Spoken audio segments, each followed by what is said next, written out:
What's up, everybody? Welcome to another video. Welcome to Science Domain, where we talk a lot about politics as well as the entertainment industry, because you and I both know that the entertainment industry is dribbling with a lot of politics. And right now, if there is one person in the world that I would rather not be, it is Kamala Harris. I tell you now, because this woman is getting fire from every angle. We are talking about mainstream media, we are talking about left-wing media or right-wing media, we are talking about people from the right, we are talking about people from the left, even people from her own party are seriously getting at her. So I really would not want to be this woman at this point in time. And there is a lot of reason that she is being got at the moment, because something is starting to become clear to a lot of people, especially those on the left, that has been clear to many of us who have an IQ beyond that of a nut.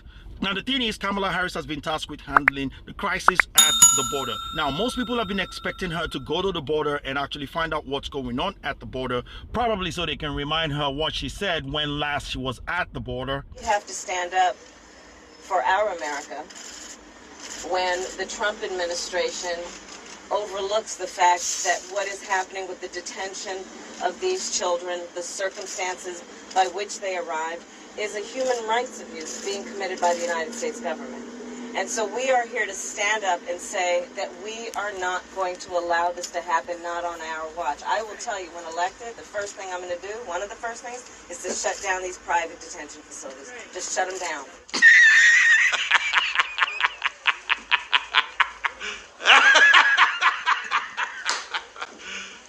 You serious? But this woman instead decided to go anywhere else, but where the real problem is actually existing. So she decided to visit the countries where people are actually migrating from. And two of those countries are Guatemala and Mexico. And so she visited Guatemala, I think 2 days ago, and Mexico yesterday. And it was the speech that she gave in Guatemala that is actually landing her in some kind of a hot soup at the moment. At the same time, I want to be clear to folks in this region who are thinking about making that dangerous trek to the United States-Mexico border. Do not come. Do not come. Now, when it comes to this particular speech, a lot of people are saying, wow, she's now starting to sound a lot like Trump. This is something that I have been talking about since last year. When I was defending Trump last year, I met with a couple of people, even some Hispanics. They were telling me that I'm just as much of a racist as Trump is for supporting him for building the wall, simply because of the narrative that the left were pushing, trying to tell people that a wall is something that is racist. If you're trying to put a border wall to stop people from coming into your country illegally, apparently it is racist. Oh, hell no.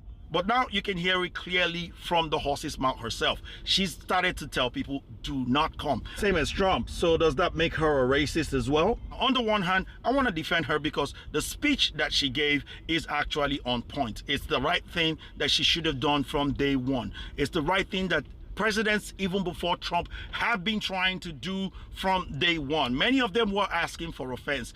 I'm pretty sure Obama built a fence. I'm pretty sure that Joe Biden was actually requesting for a fence. I'm sure that Hillary Clinton wanted a fence. Is not thought through and is primarily put forward for political consumption.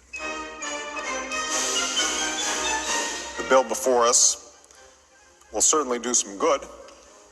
It will authorize some badly needed funding for better fences and better security along our borders. The fence is now basically complete. Maybe they'll need a moat. Maybe they want alligators in the moat. Secure our borders with technology, personnel, physical barriers if necessary in some places. We will not build a wall. Instead, we will build an economy where everyone who wants a good job can get one. I voted for a fence. I voted, unlike most Democrats, and some of you won't like it, I voted for 700-mile fence. And let me tell you something, folks. People are driving across that border with tons, hear me, tons of everything from byproducts from methamphetamine to cocaine to heroin. It's all coming up through corrupt Mexico. And the impulse is to hunker down, shut the gates, build walls, exit at this moment. Is precisely the wrong answer. Former presidents have said to him that they wish that they had built a wall. Do you recall President Obama ever saying that? Come on. construction of a 630-mile border fence create a significant barrier to illegal immigration on our southern land border. All along, the president's saying, well, I'll do DACA and Dreamers in return for the wall. He's got it, President Trump. If you want to open the government, you must abandon the wall. But Trump went one step ahead and said, look, I ain't building no fence that can easily be broken and then people just walk in. I'm going to build a wall to deter these people. And I'm going to also put in there the no tolerance policy that if you get into America, you will be turned around straight away or you will be charged with criminal charges for a misdemeanor offense of coming into the country illegally. At least they did not have situations where it escalated up to the point where they're actually apprehending 178,000 people at the border in 1 month.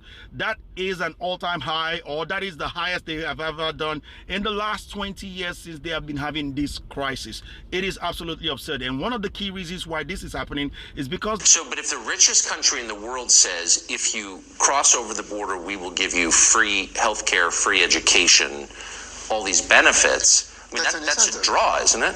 Of course, it's an incentive. I mean, everything in life is pros and cons, right? Yes. So you have, for immigration, you have a con that probably you don't know the language, or you have to, the journey is a difficult one. You may die in the journey. But if in the end you will receive a lot of things, of course, the pros go up and the cons go down. So it depends. It's an incentive game here. Tell me something. What would you do as a person if you heard that there's a country like that filled with land and milk and honey, and all you need to do is get your feet there? This was them pandering to their base, to their liberal base. This was them pandering to their leftist base, their progressive base, and acting like as if they were progressives themselves. But now the true color of Kamala is actually showing. Because this woman, she's always a chameleon. You should know that by now. People know that. I've known this a long time ago, that Kamala is not somebody that you can hold on to and trust. She's always a fugazi. And it seems like the left are starting to realize that they got themselves a fugazi, a fake, a phony, because that is exactly what Kamala is. When it is needed, when it comes to Kamala Harris, when it is needed, she's an African American, regardless of the fact that her father isn't African, her father is half Jamaican and half white, not African. But she identifies as African American when she needs to. She identifies as Indian American when she needs to. She also identifies as a progressive when she needs to, and identifies as a moderate when she needs to. But I know that this woman used to be what? A cop, some kind of a cop, not really a police officer, but a district attorney that worked for the police. This woman used to support the police when she needed to. That is the kind of woman she is. And they sold the leftists a fugazi. And right now she's doing the same thing. She's following the path of the establishment themselves. And the speech that she gave is a true reflection of the American government. Now, there are aspects where I need to question Madam Kamala Harris because she put herself in this hot water. Do you have any plans to visit the border? At some point, we are going to the border. We've been to the border. So this whole thing about the border, we've been to the border. We've been to the border. You haven't been to the border. And I haven't been to Europe. And I don't understand the point that you're making. I'm not discounting the importance of the border. Personally, for me, I feel like she should have gone to the border, because if there is a crime being committed somewhere, for instance, if you're investigating a crime, maybe an armed robbery or maybe a murder, you start from where the crime happened and then you walk your way to the root cause. You don't start from the root cause to walk your way to where the problem is happening. So she tried to flip it and do a somersault and mental gymnastic to actually dodge going to the border itself, and said that she wanted to go to Guatemala to go and solve the problem. But here lies the thing. About a month ago, she did say what the root cause of the problem was. And guess what her root cause of the problem was? She said it was climate change. So my question is, if you already knew the problem that is the root cause of the surge at the border, and I use this consciously because Madam AOC says whoever's using this consciously is pushing and peddling a white supremacist idea. That's the way she put it. So I'm using it consciously. Call me whatever you want to call me. But if you already knew that this is the root cause of the problem. Why travel to Guatemala to go and find the root cause of the problem? There's no need for you to go to Guatemala. Now, it's pretty clear why Kamala would want to go to the border because last time she was at the border, she had some very bold statements to make, and she was there actually doing photo ops and blaming Trump for everything that was happening over there. Now she knows that if she goes there, things are sincerely and seriously and severely worse than they were before, that they were going to hold every single thing she said over her head. And she knew that she would have to give an account of everything because she will be held accountable for what's going on. But she doesn't want that. See, she didn't realize that, look, when you talk the talk, you have to walk the walk. This is very synonymous to many of these Democrats, to many of these leftists, because that's what they like to do. Grandstanding, blaming, pointing out faults, but never ever bringing solutions. Speaking of which, AOC just did the exact same thing to her that she did to Trump, saying, look, your statement, I am highly, highly disappointed at you. AOC is literally, you can't make this stuff up, talking to Kamala Harris in a tweet, by the way, like as if Kamala Harris is a little girl, telling Kamala Harris that she is disappointed in her. This is disappointing to see. She then proceeds to lecture Kamala Harris about asylum seekers, saying, first, seeking asylum at the U.S. border is a 100% legal method of arrival. Second, the U.S. spent decades contributing to the regime change and destabilization in Latin America. We can't help set someone's house on fire and then blame them for fleeing.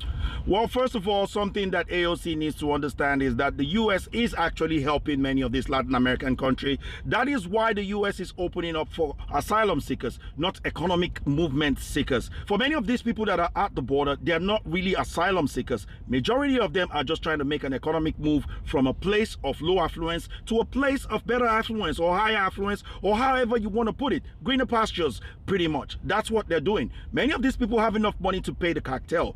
Majority of them aren't trying to run away from the cartel. They aren't getting killed by the cartel or being chased by the cartel. If that was your situation, then you could be seeking for asylum. Majority of these people are actually paying the cartel. This is why Trump was saying the coyotes are the people that are benefiting. And guess what? Kamala Harris has now finally jumped on board to say the exact same thing, that the coyotes are the people that are benefiting from this. So let's discourage our friends, our neighbors, our family members from embarking on what is otherwise an extremely dangerous journey, where in large part the only people who benefit are coyotes. Because they are charging these people for between $5,000 to $15,000 US to actually transport or traffic their children to the US, amongst other things like drugs and what have you. So the cartel is seriously benefiting. The government doesn't like this. The president of Guatemala doesn't like the fact that cartels are actually benefiting from this so-called invitation from the Biden-Harris administration. Now, the other thing about AOC is she's always stating about how the problems that the US have caused these people. Meanwhile, in her own home, she is doing absolutely nothing to actually fix anybody's situation, including her grandma, whom she has recently used to try to score some political points that backfired on her. And she did not even try to help her grandmother, but she tried to use it to score some points against Donald Trump, saying Donald Trump was responsible for the hurricane that hit their country in 2017, and Donald Trump didn't do anything about it, forgetting the fact that Donald Trump did render aids to them, but some of the people that were responsible in their government actually misused those aids, and there's actually a case and an investigation going on with those people that actually misused those aids today. But she wanted to score some points, and it actually backfired on her. Now, this woman is a woman in power. This woman, AOC, has a lot of followers. If this woman wanted to help her abuela, she could have helped her abuela, but she doesn't want to do that because that is not part of the socialism way. There's an individual like Akon who actually went to his own country instead of actually complaining and brought electricity to Senegal in his own country, and is actually now building some kind of a mega crypto city in Senegal itself. And that's one individual, not waiting for the government to do things for them.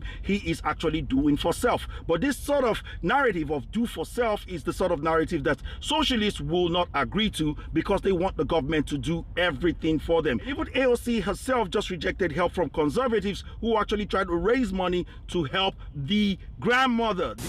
But anyway, moving on to the next line of fire, and that is the White House that has recently thrown Kamala Harris under the bus for the sort of response that she has given in interviews such as the one that we just showed you, and another interview where she almost snapped at a CNN reporter. And this report was actually brought to our notice by CNN themselves, stating, even the White House thinks it's bad. Biden's administration was perplexed at Kamala's snippy Mexican press conference answers over whether she will visit the border.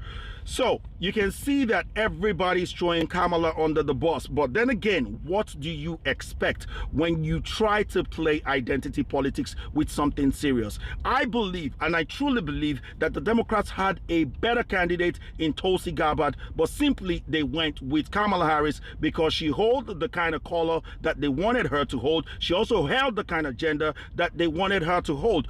This will never thrive. Using intersectionality instead of common sense, it will never work. If you always try to play identity politics instead of meritocracy, it will never work. And this is a sure example right in everybody's face. And I am just wondering what is going to happen in 2024, because if this is going to be their presidential candidate, I am telling you, I don't care who the Republicans put out there, be it Trump, be it DeSantis, or even Tim Scott.